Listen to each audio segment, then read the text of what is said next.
Welcome back, everyone. If you're watching this, my channel, this is about loud exhaust systems. So maybe you purchased an exhaust system and it's too loud for your likings because your buddy or someone said to do it, and then now like you paid all this money and it's not the shop's fault, or whatever the case may be.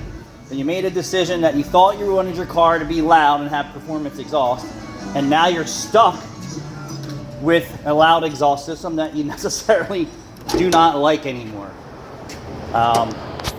So it's all personal preference, right? So what you like and what somebody else likes as far as sound goes, the spectrum is just so broad.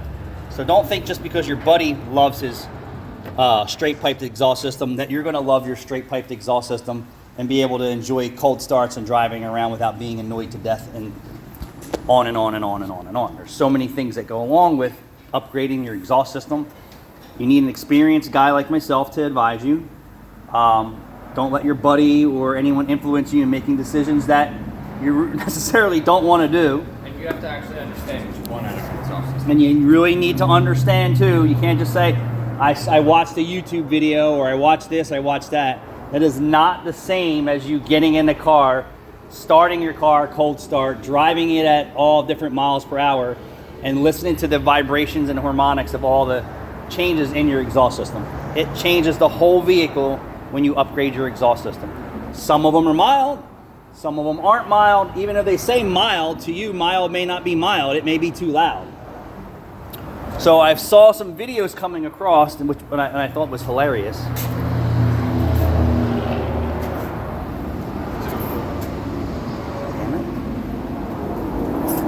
I got distracted.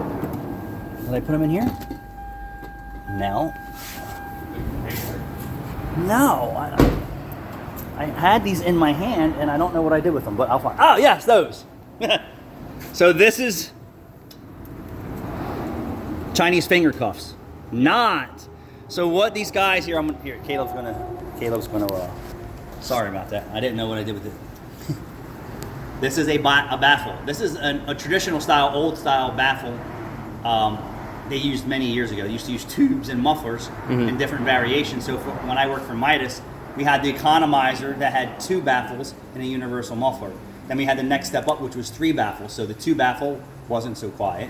The 3 baffle was your next level. And then our gold series was mirrored by OEM, and at how many positions, the positions and how long the tubes were and how many holes and all that stuff. And the way that they bend them to collect exhaust and sounds. What you're seeing out here is people saying, oh, well, buy these cones and tubes and install them into your loud exhaust system, right? You're not putting this crap in your exhaust systems that's straight piped or loud as can be and really controlling the sound.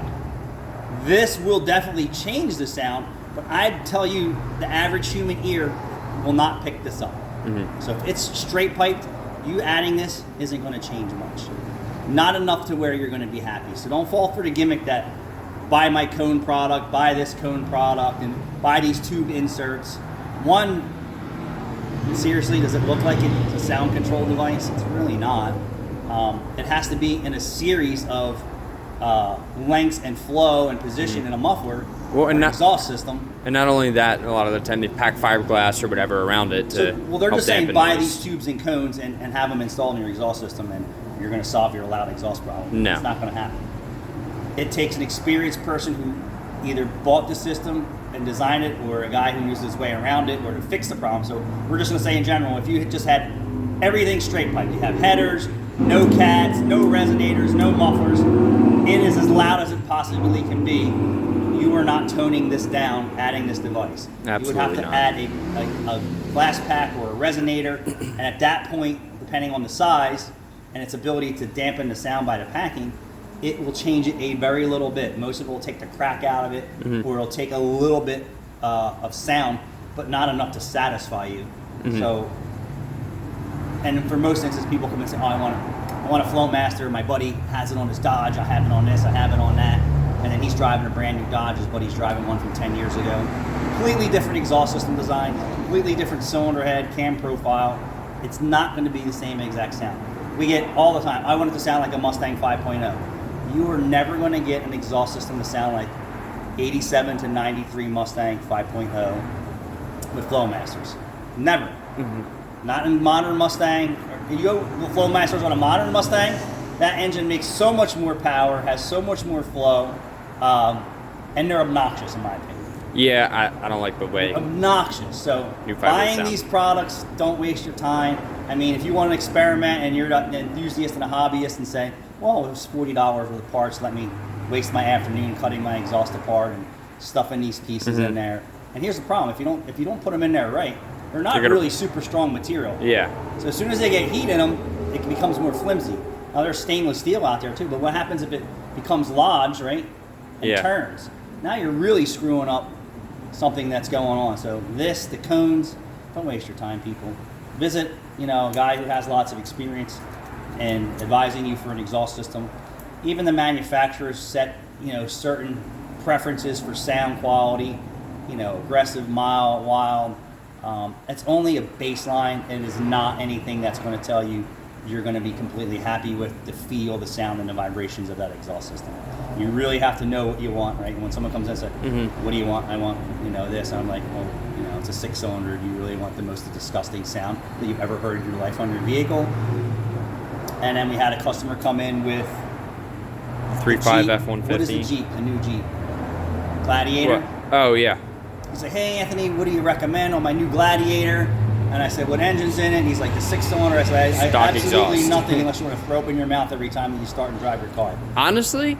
Hold on, let me finish. He purchased his own Flowmaster system. I installed it. I did a video about it, how it was against me even advising this. It didn't fit that well, but we made it fit. And after him driving it for 3 weeks, he said, this is the most disgusting thing that he's purchased for exhaust. So I warned you. I said, your only option is going to a 50 or an 80 series and a Flowmaster to detune what you've done. And we did go that route for him, and he's happy with it. So his original purchase, he was unhappy with. I already said you're going to be unhappy with doing this. Now we're trying to make you happy or make you comfortable or willing to accept what you've already done, and that comes at more of an expense. That's Jude's Jeep. Came with, when he bought it, it had an aftermarket muffler on it, and it actually sounds really good, but it's extremely tame. Yeah, but does he still have the resonator and the He has everything else. So the original CADs, original configuration, the resonator. The only thing he has everything. is a slightly smaller muffler in the back, and it's just a little bit of volume on the Chrysler 3.6 motor. This is a waste of time and money. You do what you want. There's guys who've actually done videos out here on this, and the changes are minuscule enough to where you're not really going to notice.